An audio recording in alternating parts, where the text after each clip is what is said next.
사람들은 로마서 8장을 성령장이라 부릅니다. 왜냐하면 이 사도 바울이 전하고 싶어하는 성령론을 가장 많이 다루고 있는 것이 로마서 8장이기 때문입니다.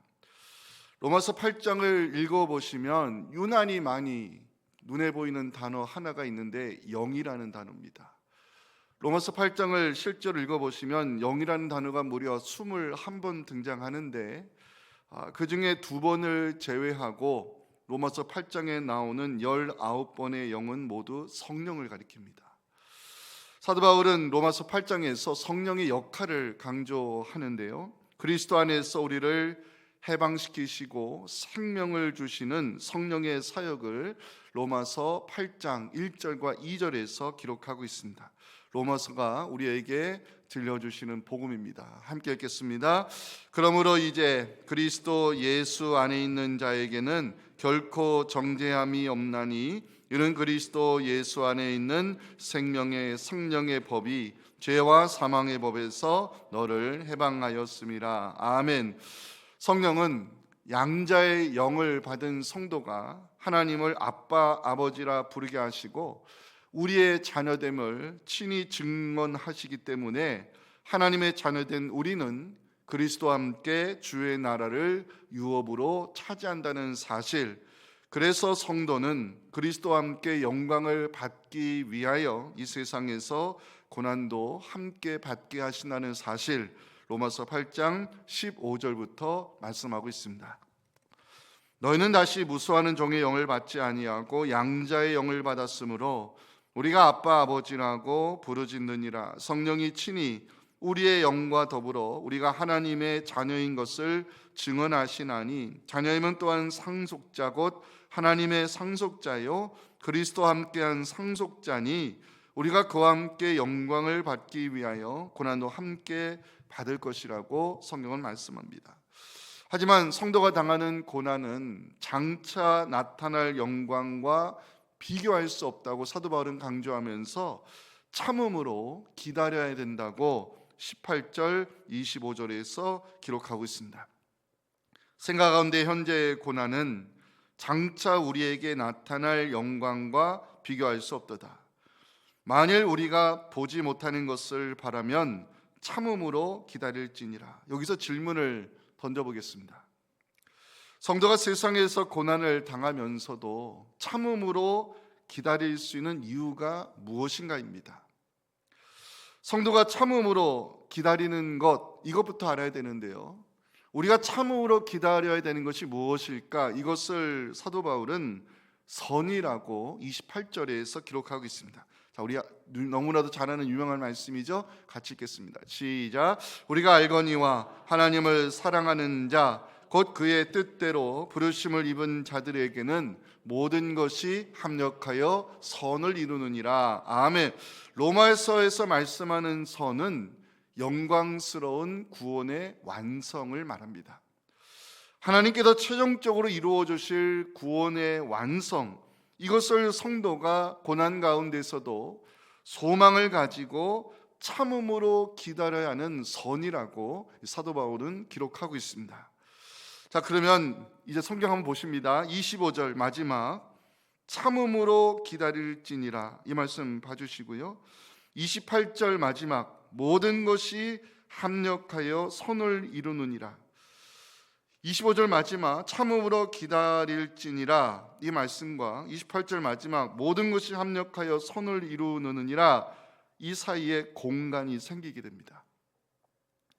그리스도가 다시 오시는 그날까지, 하나님이 우리의 영광스러운 구원을 완성하시기까지 성도가 참음으로 기다려야 되는 이 공간, 여기에 영적 고난이 있습니다. 여기에 육신의 핍박이 있을 수 있습니다. 여기에 사회적 냉대와 차별이 있을 수 있습니다. 하나님은 이를 위해서 보혜사 성령을 보내주셨습니다. 하나님 우리의 구원이 완성될 것을 보증하기 위해 성령을 보내주셨고, 고난 가운데 있는 성도를 돕기 위하여 성령을 보내주셨습니다. 보혜사는 도우시는 분이라는 뜻인데요, 헬라어로 보니까 다른 사람을 돕기 위하여 그 사람 곁에 가라고 명령을 받은 자가 바로 보혜사의 의미입니다. 오늘 살펴볼 본문은 우리를 돕기 위하여 오신 성령의 사역에 대한 말씀입니다. 먼저 26절을 한 번 더 읽겠습니다. 시작. 이와 같이 성령도 우리의 연약함을 도우시나니 우리는 마땅히 기도할 바를 알지 못하나 오직 성령이 말할 수 없는 탄식으로 우리를 위하여 친히 간구하시느니라. 아멘. 성령이 이 말씀 잠깐 띄워놔 주세요. 자, 성령이 우리를 도우시는 이유 두 가지로 볼 수 있겠죠. 하나는 우리의 연약함을 아시기 때문입니다. 이것이 성령이 우리를 도우시는 첫 번째 이유고요. 두 번째, 성령이 우리를 도우시는 이유는 우리가 마땅히 기도할 바를 알지 못하기 때문에 하나님은 우리를 돕기 위하여 보혜사 성령을 보내셨다고 성경은 말씀하고 있습니다. 성령은 어떻게 우리를 도우실까요? 이 말씀에 의하여 설명을 드리면 말할 수 없는 탄식으로 우리를 위하여 친히 간구하신다고 사도 바울은 증거하고 있습니다. 우리가 연약하여 기도가 약해져 있을 때, 마땅히 기도할 바를 알지 못하여 잘못 구할 때 성령은 말로 표현할 수 없는 탄식으로 우리를 위하여 간구하신다고 로마서는 말씀하고 있습니다. 이러한 성령의 간구가 하나님의 뜻대로 응답되는 이유가 있습니다. 그게 27절입니다. 중요한 말씀이기 때문에 같이 읽겠습니다. 시작. 마음을 살피시는 이가 성령의 생각을 아시나니 이는 성령이 하나님의 뜻대로 성도를 위하여 간구하심이니라. 아멘. 여기 마음을 살피시는 이가 나오죠. 하나님이십니다. 하나님은 성령의 생각을 알고 계시고 성령은 하나님의 뜻을 알고 간구하시기 때문에 성도를 위한 성령의 도우심으로 인하여 성경이 말씀하는 최고의 선, 우리의 영광스러운 구원이 완성된다는 것이 로마서 8장의 결론입니다. 사순절 기간 수요예배 시간에 성령의 사역을 함께 살펴보고 싶었던 이유는 우리의 기도 생활을 점검하기 위함이고 어려운 현실 속에서 성경이 우리에게 들려주는 소망과 위로의 메시지를 함께 나누기 위해 말씀을 준비했습니다. 오늘은 우리의 연약함을 도우시는 성령, 이 제목으로 함께 말씀의 은혜를 나누기 원합니다. 우리 첫째 메시지 같이 읽겠습니다. 시작. 하나님은 우리의 연약함을 아시고 도우시는 보혜사 성령을 보내주셨습니다. 예수님께서 고난을 당하시기 전에 제자들에게 보혜사 성령을 보내주시겠다고 약속을 하셨죠. 요한복음 16장 17절입니다. 그러나 내가 너에게 실상을 말하노니 내가 떠나가는 것이 너희에게 유익이라. 내가 떠나가지 아니하면 보혜사가 너희에게로 오시지 아니할 것이요 가면 내가 보혜사를 너희에게로 보내겠다. 주님 약속했습니다. 보혜사 헬라어로 돕기 위하여 보냄을 받은 자란 뜻입니다. 보혜사는 돕는 자를 가리키지만 여기에는 위로자, 중재자의 의미도 가지고 있습니다. 하나님께서 보혜사 성령을 보내주신 이유, 성도를 돕기 위하여 보내주셨고요, 고난 가운데 있는 그리스도인들을 위로하고 우리의 구원을 보증해 주실 중재자로 성령을 보내주신 것입니다. 성령이 성도를 도우시는 이유 첫 번째, 아까 살펴봤지만 우리의 연약함을 하나님이 아시기 때문입니다. 26절 보시면 이와 같이 성령도 우리의 연약함을 돕기 위해 오셨다고 성경은 말씀합니다. 여기 연약함은 문자적으로 힘이 없는 상태를 말합니다.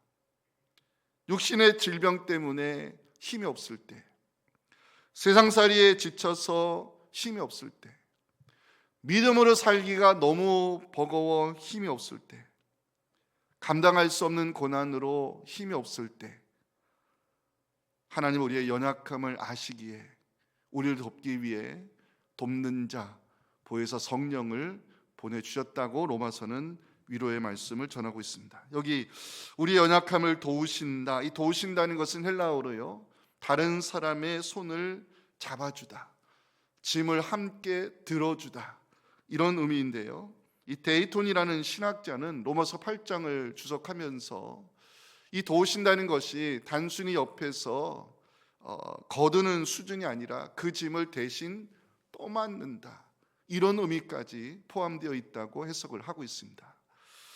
성령이 우리의 연약함을 아시고 도우신다는 말씀이 우리에게 위로가 되고 힘이 되는 이유가 여기에 있다고 생각을 합니다. 성령은 우리의 연약함을 알고 계십니다. 성령은 우리의 한계를 알고 계십니다. 성령은 우리의 능력의 부족함도 알고 계십니다. 세상살이가 힘든 것은요, 세상은 우리의 연약함을 알고 지적하지만 성령은 그 연약함 때문에 우리를 도우십니다. 사람들은 우리의 한계를 알고 포기하라 말하지만 성령은 우리의 부족함을 아시고 그 한계를 뛰어넘도록 도와주십니다. 인생 살아가면서 가장 힘들 때가 나 혼자라고 느낄 때가 아닌가 생각됩니다. 이럴 때 누군가 다가와 내 손을 잡아줄 수만 있다면, 이럴 때 누군가 다가와 나의 이야기를 들어줄 수 있다면, 이럴 때 누군가 나에게 조금만 힘을 더해줄 수 있다면, 그런데 여러분, 그 누군가가 우리 곁에 계십니다. 우리를 돕기 위해 오신 보혜사 성령이십니다. 성령은 우리의 연약함을 아시고 돕기 위하여, 아니 인생의 짐을 떠맡기 위하여 오신 하나님이십니다. 사랑하는 성도 여러분, 성경은 우리 날마다 우리의 짐을 지시는 분이 계시다고 말씀하고 있는데요, 그분이 바로 하나님이십니다.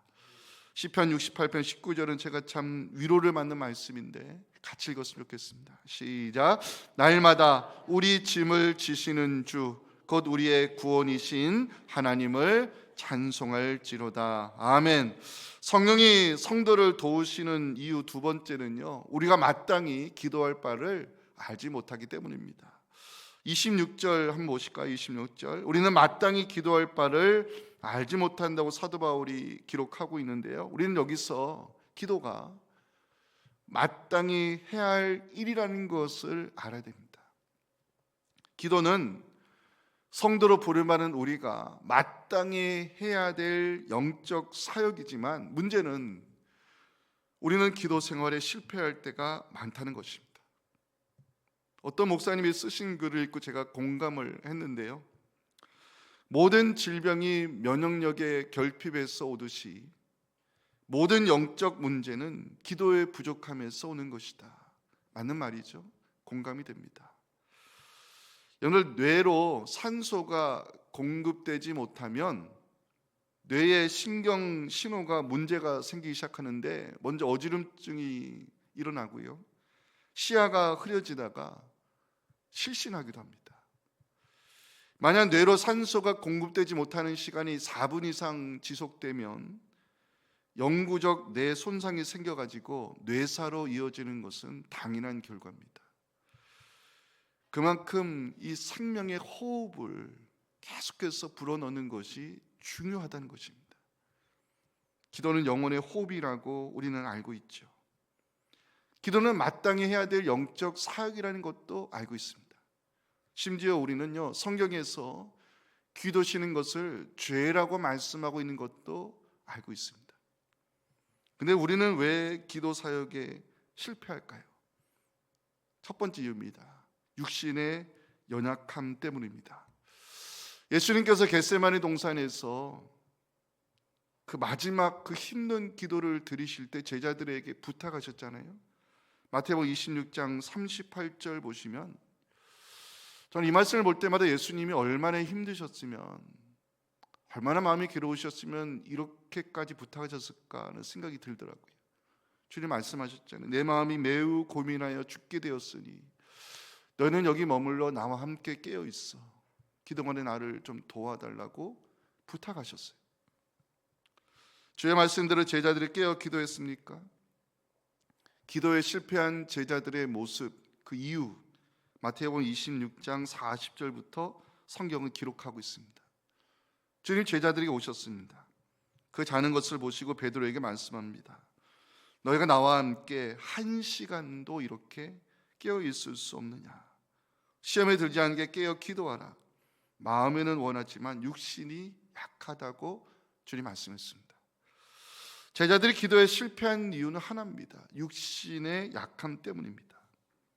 육신의 약함이요, 기도 생활의 실패의 원인이 되는 이유가 있습니다. 육신과 관련된 일에 너무 많은 에너지를 쓰기 때문입니다. 다시 말하면 그 육신의 분주함이요, 육신의 약함으로 이어질 수밖에 없고, 육신의 약함은 기도 사역의 실패가 되는 이유가 된다는 것입니다. 그래서 육신적인 일, 더 구체적으로 말하면 먹고 사는 문제에 너무 많은 에너지를 쓰게 되면 우리는 기도 생활에 실패할 가능성이 많다는 것을 알아야 됩니다. 우리는 육신으로 사는 사람이 아니라 영적으로 사는 성도이잖아요. 그래서 예수님 산상수훈에서 하셨던 말씀이 참 우리에게 다시 한번 공감이 됩니다. 같이 읽겠습니다. 시작. 그러므로 염려하여 이르기를 무엇을 먹을까, 무엇을 마실까, 무엇을 입을까 하지 말라. 이는 다 이방인들이 구하는 것이라.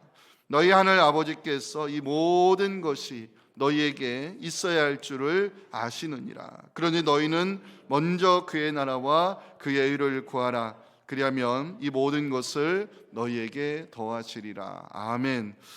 왜 우리는 기도의 중요성을 알면서도 실패하는 것일까? 두 번째 이유는요, 잘못 구하기 때문입니다. 마땅히 기도할 바를 알지 못한다는 것은 하나님이 원하시는 기도가 아닌 내가 얻고자 하는 것에 너무 많은 기도의 분량을 할애하기 때문인 것입니다. 우리의 기도가 응답되지 못하는 결정적인 이유가 있겠죠. 야고보서 4장 3절은 그 이유를 이렇게 말씀합니다. 구하여도 받지 못함은 정욕으로 쓰려고. 이 정욕이 욕심이거든요.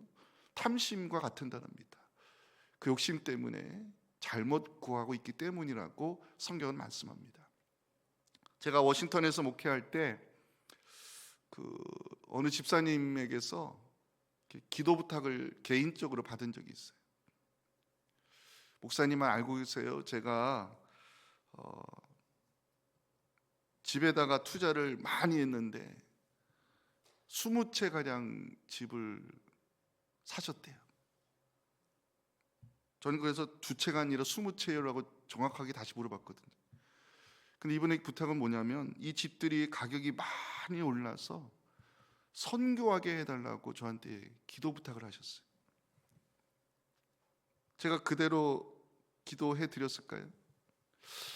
저는 목회자의 양심상 그렇게 기도할 수가 없었습니다. 기도는 하나님에게 딜을 하는 게 아니잖아요. 그죠? 기도는 하나님에게 조건을 거는 것이 아닙니다. 기도는 내가 원하는 것을 얻어내는 도구도 아닙니다. 기도는요, 하나님의 뜻이 이루어지도록 우리 자신을 내어드리는 시간입니다. 예수님 겟세마네 동산에서 드렸던 기도가 바른 기도의 정답입니다. 누가복음 22장 42절 우리 같이 읽었으면 좋겠습니다. 시작. 이르시되 아버지여 만일 아버지의 뜻이거든 이 잔을 내게서 옮기시옵소서. 그러나 내 원대로 마시옵고 아버지의 원대로 되기를 원하나이다 하시니. 아멘. 기도는 하나님의 뜻이 이루어지기를 구하는 시간이고요, 하나님의 뜻이 이루어지는 것이 우리에게 주시는 최고의 응답인 것입니다. 그러기 위해서 우리는 하나님의 뜻이 무엇인지 알아야 되는데 여기에 성령의 도우심이 필요합니다. 여러분 혹시 기도의 무질서라는 말을 들어보신 적 있으십니까? 제가 언젠가 설교 시간에 언급한 적이 있는데요, 기도의 무질서가 있을 수 있습니다. 우리의 기도가 방향과 목적을 잃어버릴 때가 있다는 것입니다. 우리의 부르짖음이 허공을 맴도는 독백으로 끝날 때가 있다는 것입니다. 이런 거는 땅에 떨어지는 기도입니다. 그때가 우리의 기도가 중언부언하는 때이고요, 무질서의 늪에 빠지는 순간입니다. 기도의 무질서에 빠져버리게 되면 기도는 하는데 그 허공을 맴도는 독백의 기도, 중언부언의 기도는 다 땅에 떨어져서 응답되지 못하는 것은 당연한 결과입니다. 예를 들어서 사무엘상 28장 6절에 사울을 한번 자세히 보시기 바랍니다. 사울이 누구에게 묻습니까? 하나님에게 묻는다는 것은 구약에서는 기도잖아요. 그 사울이 하나님을 찾습니다. 기도합니다. 근데 여호와께서 꿈으로도 우림으로도 선지자로도 사울에게 일절 응답하지 않으셨습니다. 다시 말하면 사울의 모든 울부짖음이 다 땅에 떨어졌다는 것입니다. 사울의 부르짖음이 허공을 맴도는 기도의 무질서에 빠졌던 이유가 있습니다. 성경 그 이유에 대하여 사무엘상 16장 14절에서 이렇게 알려집니다. 여호와의 영 성령이 사울에게서 떠났기 때문이라고. 기도하는 사람에게 성령의 도우심이 필요한 이유가 여기에 있는 것입니다. 사도 바울은 하나님의 깊은 뜻을 아시는 분이 누구냐? 성령이라고 고린도전서 2장 10절부터 11절에 이 말씀을 기록해 놓았습니다. 우리의 기도 생활에 성령이 반드시 우리와 함께 하셔야 되는 이유가 저는 이 말씀 때문이라 믿습니다. 같이 읽겠습니다. 시작. 오직 하나님이 성령으로 이것을 우리에게 보이셨으니 성령은 모든 것 곧 하나님의 깊은 것까지도 통달하시느니라.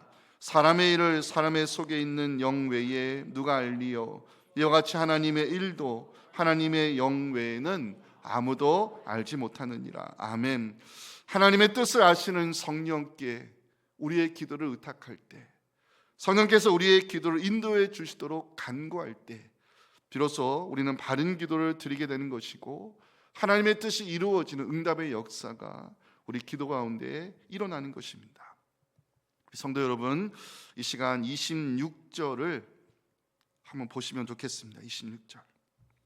성령이 우리를 위하여 마지막에 친히 간구하신다고 성경이 기록하고 있잖아요. 여기 헬라어로 보면 간구하신다, 이 단어가 계속과 반복을 나타내는 현재 직설보로 되어 있습니다. 말할 수 없는 탄식으로 우리를 위하여 도우시는 성령의 간구가 계속과 반복, 어제나 오늘이나 변함없이 계속해서 이루어지고 있음을 성경이 말씀하고 있는 것입니다. 우리가 연약함을 안고 살면서도 은혜 가운데 사는 이유, 우리가 마땅히 해야 될 기도 사역에 실패하면서도 은총을 잊고 사는 이유, 성령의 말할 수 없는 탄식의 기도가 지금도 우리를 돕고 계시기 때문인 것입니다. 우리가 살아가는 것 성령의 도우심으로 사는 것임을 고백하며 26절을 다 같이 읽겠습니다. 시작. 이와 같이 성령도 우리의 연약함을 도우시나니 우리는 마땅히 기도할 바를 알지 못하나 오직 성령이 말할 수 없는 탄식으로 우리를 위하여 친히 간구하시느니라. 아멘. 저는 마지막 메시지 같이 읽어봅니다. 시작. 삼위일체 하나님의 일하심으로 우리의 영광스러운 구원은 반드시 완성됩니다. 아멘. 자, 27절 보십니다. 마음을 살피시는 이가 성령의 생각을 아시나니 이는 성령이 하나님의 뜻대로 성도를 위하여 간구하심이니라. 자, 여기 마음을 살피시는 이가 누구를 가리키는가? 성경학자들 한결같이 하나님이라고 이야기합니다. 하나님이 성령의 생각을 알고 계시다고 사도 바울이 기록하고 있죠. 여기서 성령의 생각이 중요한데 성령의 생각은 무엇을 말하는가? 성도를 위해 간구하시는 성령의 도우심을 말하는 것입니다. 중요한 것은 27절 이 아신다는 단어입니다. 아신다. 안다는요, 객관적 사실에 대하여 인지한다, 이런 의미를 기초적으로 가지고 있지만 거기서 끝나는 게 아니라 헬라어로 안다는 것은요, 기억하세요, 이해하고 인정하고 받아들인다는 뜻까지 포함되어 있습니다. 성도를 위하여 말할 수 없는 탄식으로 돕고 계시는 성령의 간구를 하나님이 인지하고 있을 뿐만 아니라 이해하시고 인정하시어 응답하신다고 성경은 말씀하고 있습니다. 또한 27절 후반부를 보십니다. 성령이 하나님의 뜻대로 성도를 위하여 간구하신다고 사도 바울은 기록하고 있습니다. 성도를 위한 성령의 도우심이 중요한 이유는 성령이 하나님의 뜻대로 우리를 위하여 간구하시기 때문입니다. 여기 하나님의 뜻대로, 이 구절을 리빙 바이블 영어 성경에서는 하나님의 뜻과 조화를 이루어 in harmony with 이렇게 번역하고 있거든요. 성령께서 성도를 위하여 간구하실 때 그 성령의 간구가 응답되는 이유가 여기에 있는 거예요.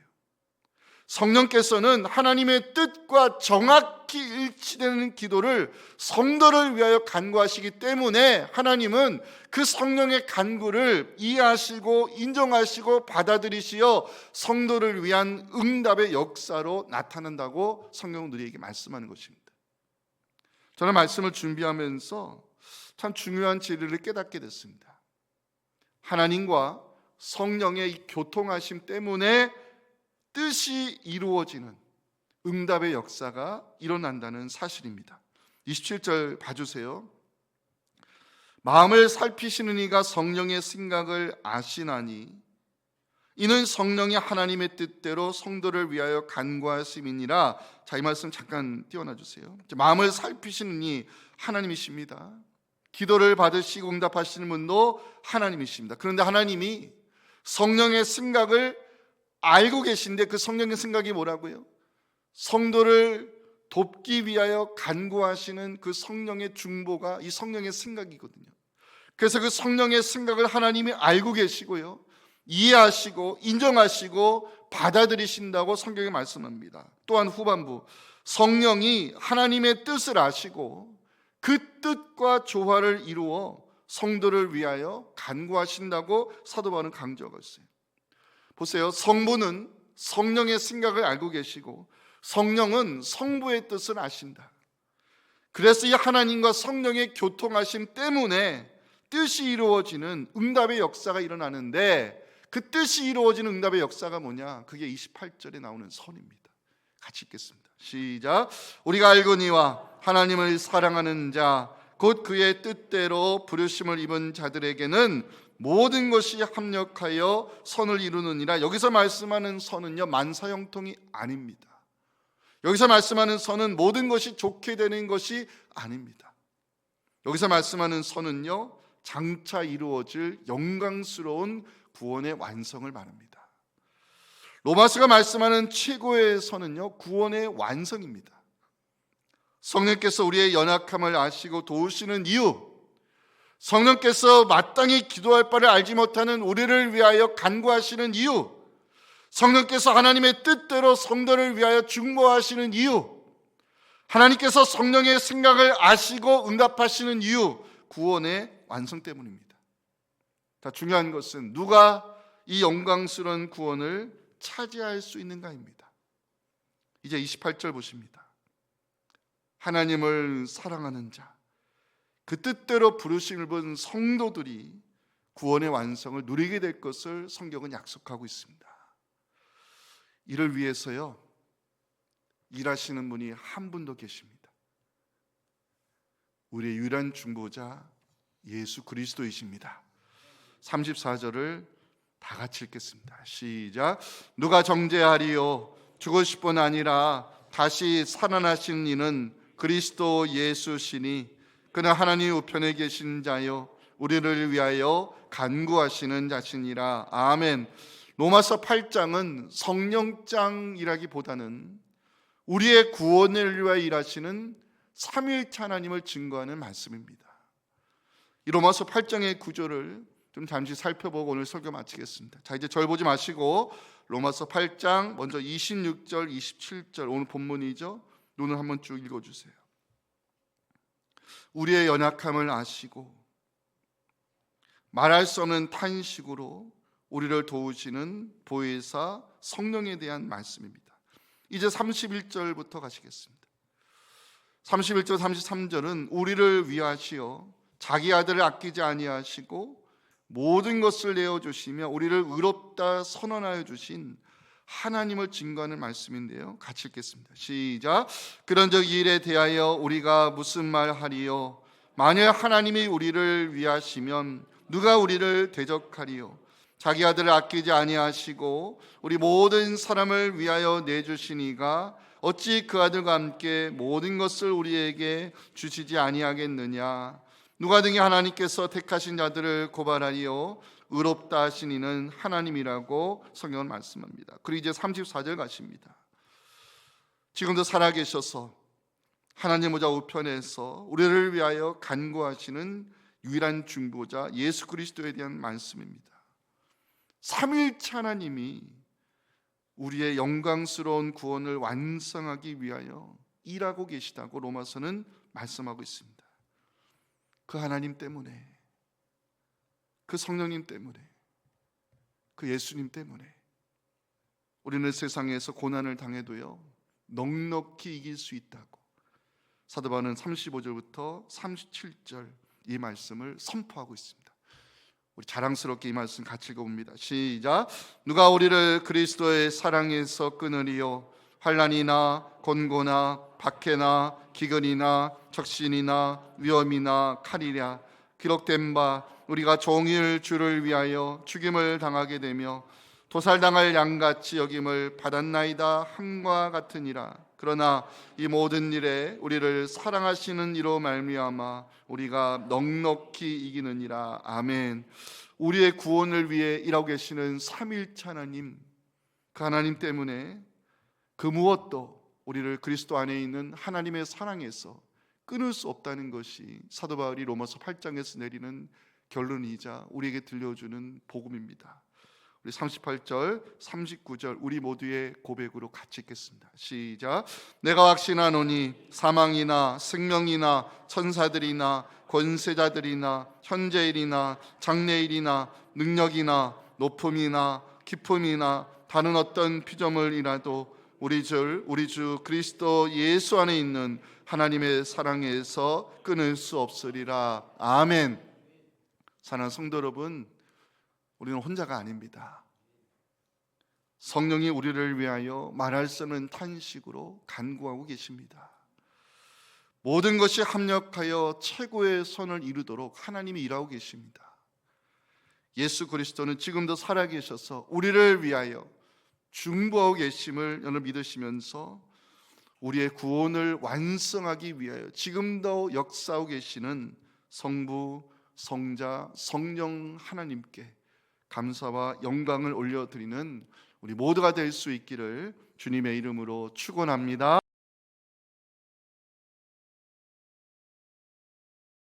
지금도 살아계셔서 하나님 보좌 우편에서 우리의 이름을 불러가시며 기도로 돕고 계시는 우리의 유일한 중보자 예수님의 은혜와 모든 것이 합력하여 최고의 선을 이루도록 지금도 역사하시는 아버지 하나님의 크신 사랑과 성령의 말할 수 없는 그 탄식의 도우심과 중보하심이 이 밤에 주신 이 귀한 말씀을 가슴에 새기며 나는 혼자가 아니며 삼위일체 하나님이 나의 영광스러운 구원을 위해 일하고 계심을 확신하고 내 기도가 필요한 성도들, 환우들, 또 우리 은퇴직부자분들, 어려운 형편에 있는 귀한 사람들을 하나님의 손에 올려드리며 기도로 돕기를 원하는 우리 사랑하는 우리 성도들의 이 간절한 중보, 또 교회 목회 모든 사역 위에 지금부터 영원토록 함께 하시기를 간절히 축원하옵나이다. 아멘.